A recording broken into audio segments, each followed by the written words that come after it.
কে কোথায় প্রস্রাব করলো, কে কোথায় টয়লেট করলো, বাংলাদেশের আলুর দাম কত, পেঁয়াজের দাম কত, পেঁয়াজ কোথা থেকে আনতেছে, আলু কোথা থেকে আনতেছে, এই সব খবর পাবেন ভারতীয় মিডিয়ায়। আসসালামু আলাইকুম, আশা করি সবাই ভালো আছেন। দারুণ ইন্টারেস্টিং একটা ভিডিও নিয়ে আসলাম আপনাদের মাঝে। আমি আশা রাখি আমার এই তথ্যবহুল ভিডিওটা দেখলে অন্তত একটা ধন্যবাদ আমাকে দিতে বাধ্য হবেন। আগামী 20শে জানুয়ারি হোয়াইট হাউসে বসতে যাচ্ছে আমেরিকার প্রেসিডেন্ট ডোনাল্ড ট্রাম্প। তো এই হোয়াইট হাউসে বসতে যাওয়া উপলক্ষে সংবর্ধনা অনুষ্ঠানের আয়োজন করছে ডোনাল্ড ট্রাম্পকে বরণ করার জন্য আমেরিকার প্রশাসন। তো এই অনুষ্ঠানে অনেককেই দাওয়াত করা হয়েছে। তো আমি আপনাদের এই তথ্যটা দেওয়ার আগে একটা ছোট্ট একটা ভিডিও ক্লিপ আপনাদের দেখাই। একটু ধৈর্য নিয়ে আমার ভিডিও ক্লিপটা দেখেন।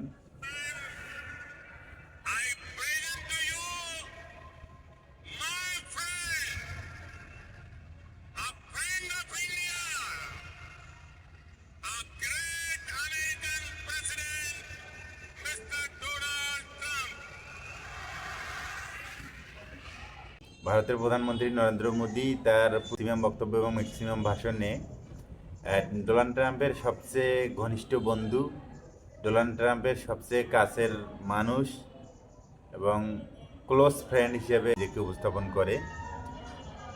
তো আমেরিকার হোয়াইট হাউসে বসতে যাচ্ছে ডোনাল্ড ট্রাম্প। এই উপলক্ষে যে বিশ্বের বিভিন্ন অতিথিদেরকে দাওয়াত করা হয়েছে, এই অতিথিদের দাওয়াতের তালিকায় আমেরিকার সবচেয়ে আপনার যে শত্রু রাষ্ট্র, আমেরিকা যাকে সবচেয়ে বড় প্রতিদ্বন্দ্বী মনে করে, যে চীন, সেই চীনের প্রেসিডেন্ট শি জিনপিং, তাকে পর্যন্ত দাওয়াত করা হয়েছে।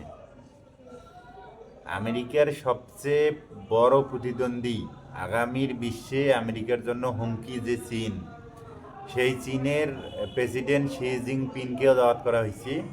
কিন্তু ডোনাল্ড ট্রাম্পের সবচেয়ে কাছের বন্ধু, সবচেয়ে ঘনিষ্ঠ বন্ধু, ডোনাল্ড ট্রাম্পের আত্মার আত্মা, চাওয়ালা মোদি, এই মোদিকে কিন্তু দাওয়াত করে নেই।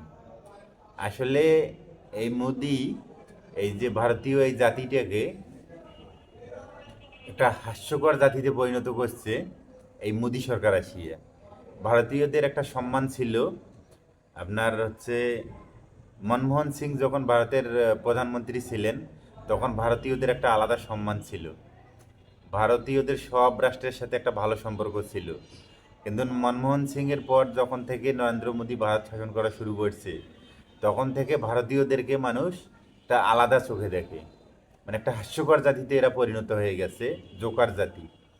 আর ভারতীয়দেরকে জোকার জাতিতে পরিণত করার জন্য দায়ী একমাত্র নরেন্দ্র মোদী, নরেন্দ্র মোদীর আর রাজনৈতিক দল, তার রাজনৈতিক যে নেতাকর্মীগুলো আছে এগুলো, আর একটা ভারতের যে সন্ত্রাসবাদ একটা সংগঠন আরএসএস, এই আরএসএস, আর যে ভারতের যে মিডিয়াগুলো, এই মিডিয়াগুলো ভারতীয়দেরকে জোকার বানাতে মুখ্যম ভূমিকা রাখছে এই ভারতের মিডিয়াগুলো। ভারতের মিডিয়াগুলার এই সকল প্রচার ওদের মিডিয়াতে পাবেন না। ডোনাল্ড ট্রাম্প তার যে হোয়াইট হাউসে বসতে যাওয়ার যে অনুষ্ঠান, সেই অনুষ্ঠানে যে মোদিকে দাওয়াত করে নাই, এই খবর ভারতীয় কোনো মিডিয়ায় পাবেন না। ভারতীয় মিডিয়ায় খবর পাবেন বাংলাদেশে কি হইল, বাংলাদেশে কে কোথায় প্রস্রাব করলো, কে কোথায় টয়লেট করলো, বাংলাদেশের আলুর দাম কত, পেঁয়াজের দাম কত, পেঁয়াজ কোথার থেকে আনতেছে, আলু কোথার থেকে আনতেছে, এই সব খবর পাবেন ভারতীয় মিডিয়ায়। যে অনুষ্ঠান যা যাবতীয় ওদের মিডিয়া যা যাবতীয় হয়, সব কিছু বাংলাদেশ নিয়ে, মানে বাংলাদেশ ছাড়া ওরা পৃথিবীতে আর কিছু দেখে না। তো আমার এই ভিডিওটা যদি ভালো লাগে অবশ্যই লাইক কমেন্ট করবেন এবং শেয়ার করে পাশে থাকবেন, পরবর্তী ভিডিও বানানোর জন্য উৎসাহ দিবেন।